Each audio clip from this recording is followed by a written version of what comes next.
C'est avec un statut de dernière équipe invaincue à domicile que le Stade Toulousain accueillait Montpellier, deux formations battues lors de la précédente journée et qui se devaient donc de réagir. Les Toulousains sont les premiers à l'attaque, une grosse séquence de plus de 2 minutes pour attaquer la rencontre. Le ballon circule bien. Vincent Clerc est bloqué sur le couloir. Le maul qui se forme. Mais celui-ci est écroulé. Jean-Marc Doussin passe à la première pénalité du match, 3-0 pour le Stade Toulousain. Tout cela sous les yeux de Johan Huget et de Clément Poitrenaud. Montpellier réagit avec une pénalité de Démétri Katrakilis et insiste car les Montpelliérains occupent bien le camp adverse à l'image de ce coup de pied par-dessus de Benoît Payog. Accélération énorme de Timothy Nagusa sur l'aile et le Fidjien récupère pour terminer dans l'embut et marquer le premier essai du MHR. Des Héroltais toujours à la recherche des espaces dans le dos de la défense et la vision de Payog pour mettre le ballon dans la course. Rebond favorable, c'est transformé 10-3 pour Montpellier. Toujours Payog à la manette, encore Nagusa lancé pour percer plein axe. Donné après contact à Robert Everson, mise au sol par Gray. La libération rapide, nouveau relais avec Michael Ivaldi. Le petit regard de Payog qui nettoie tout ça. Liebenberg vient encore au défi. La défense recule et Payog sert à nouveau Nagusa pour une conclusion. Puissance, David Mélé ne peut rien. Deuxième essai du MHR, le doublé du Fidjien pour sa 7e réalisation de la saison.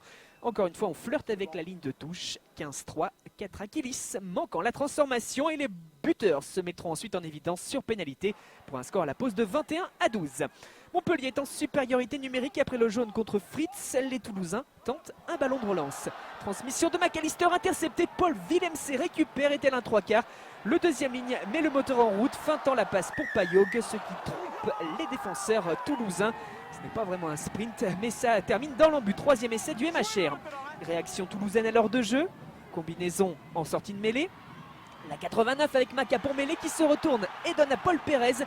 Le Samoan prend l'intervalle et transperce. Il file sous les perches. Le Stade Toulousain retrouve le sourire. Le lancer de Bismarck Duplessis trop long sur cette touche. On ne peut capter le contre de Julien Marchand. Le talonneur accélère, il peut donner à mêlée. Le renversement, ou plutôt le coup de patte de Doussin pour changer d'aile. Dans le dos de la défense, Montpellier Clerc récupère et dans sa chute trouve le temps de donner à Luc McAllister. Deuxième essai en 5 minutes pour Toulouse qui revient à 4 points. Suspense de folie. Joli geste de Doussin et de la réussite pour Clerc sur cette passe.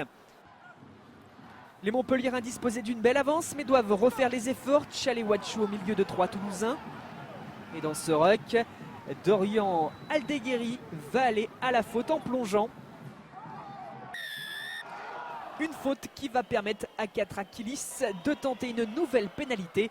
Le buteur ne tremble pas et rajoute 3 points, plus 7 pour les Héroltais qui mènent 31-24. Toulouse pousse, grosse séquence de presque 9 minutes après la sirène. Un de plus après le jaune contre Tchalé-Watchou. Marchand s'est fait arracher le maillot. Toulouse pousse à l'image de l'embolé. Timothy Matanavou. Ernest Vallon exulte. Le troisième essai toulousain au terme d'une séquence incroyable, interminable. Doussin va avoir le nul au bout du pied pour la transformation, mais rate le coche. Toulouse chute pour la première fois de la saison à domicile.